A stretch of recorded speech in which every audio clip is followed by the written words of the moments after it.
What goes up must come down, right?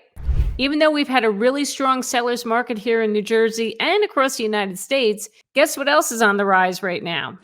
Foreclosures. A report just came out literally just the other day from Adam Data Sources, and they review all the foreclosure data in the United States. New Jersey was ranked number 2 with the highest rate of foreclosures. I'm going to talk about that today, and I'm going to share with you what's being done to help mitigate that. So let's not go into panic mode just yet. I'm a little stressed out, to be honest. Okay, let's get started. I was going to do my typical housing market videos, but this report came out today, and I thought this was important to share. And I'm sure a lot of people are hearing this on the news. So let's break this down. I'm going to go through the numbers with you. I'm going to explain to you what exactly is happening. Okay, so let's start off with nationwide. Okay. Nationally, foreclosures are on the rise. Just last month in March, 33,333 properties went into foreclosure. That's a 181% jump from March of 2021. And it's a 29% increase just from February to March. So foreclosures are on the rise nationwide. Why? Well, if you remember, people took advantage of the mortgage forbearances during COVID, and that expired in July of 2021.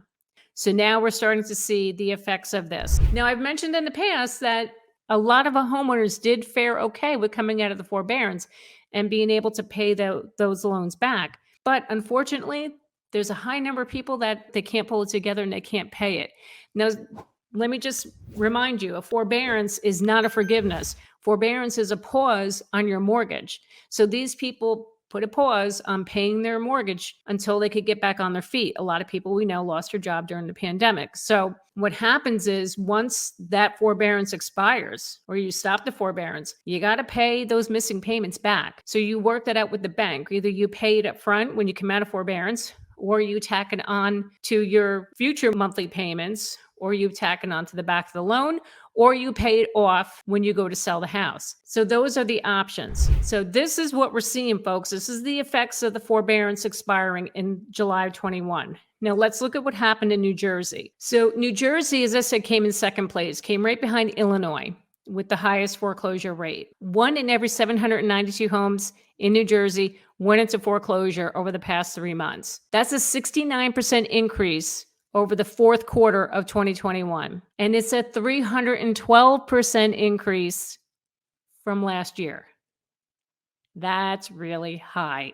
Oh my gosh. Now, the executive vice president for Adam, Rick Sharga, says that we should expect to see the foreclosure numbers be volatile for the next several months through July and even to the end of the year. Now, something you have to keep in mind. Now, yeah, that's a really high percentage for New Jersey, but New Jersey has always had a high number of foreclosures. Then this is going back to the Great Recession in 2008. Ever since then, it's like they really never caught up. Well, they caught up, but they're slow. It's so slow to get through a foreclosure here in New Jersey. Guess how long it takes to foreclose on a home in New Jersey? Take a wild guess. The average time is 38 months. 3 years, just over 3 years. Sometimes it's longer. Oh, no. So when you're dealing with the courts, unfortunately, this is what's going to happen. And because of the pandemic, the courts are even more backlogged than they've been in the past. So that's why this number is really high. Rick Sharga also said that the majority of the properties that are entering foreclosures right now were already starting the foreclosure process prior to the pandemic. So these are people who were behind on their loans by, 120 days. So you have those people on top of the ones coming out of forbearance who have to file foreclosure. So is this something to be scared about? Does this mean that New Jersey is in for a crash and there's going to be a major market downturn? Not so fast. Oh, thank God. This guy, Rick Sharga, doesn't seem to think so. He feels that we're not in any danger yet. Let's hope. But I'm going to be honest with you, with inflation, the rising food prices, the rising gas prices, insurance costs, just to live, everything has gotten really expensive and people's salaries have stayed the same. This makes me a little nervous. I'm not going to lie, but let's just keep an eye on it. We're going to see how this is all going to play out.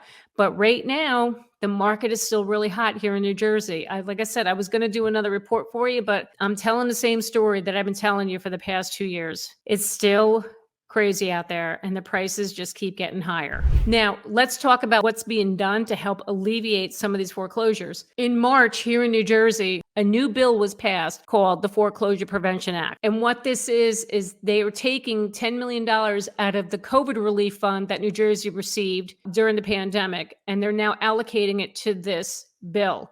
And what this is doing, it's going to be helping people who are about to face foreclosure. The state is going to be able to offer financial assistance to homeowners facing foreclosure. The state will help them keep their home. If the house has been abandoned, the state is then going to obtain the title, rehab the home, and then sell it. As I said before, New Jersey has always ranked high with having a high number of foreclosures. So passing this bill is going to hopefully alleviate that and maybe bring us down a little bit, not be in the top numbers anymore. So this will hopefully put an end to that persistent ranking of us being high on that list. So I really hope this bill will do something to help people and get these foreclosures just out of here, get them out. We don't want them anymore. We want people to be able to afford to live in their homes, right? So hopefully this will do something for New Jersey. Okay, I hope you found this helpful. And if you want to know more about housing market, housing affordability, I have some great videos over here. Why don't you go check those out? I think you would like those. I'm Jackie Baker with Coldwell Banker Realty. Thank you so much for watching me today, and I will see you next time.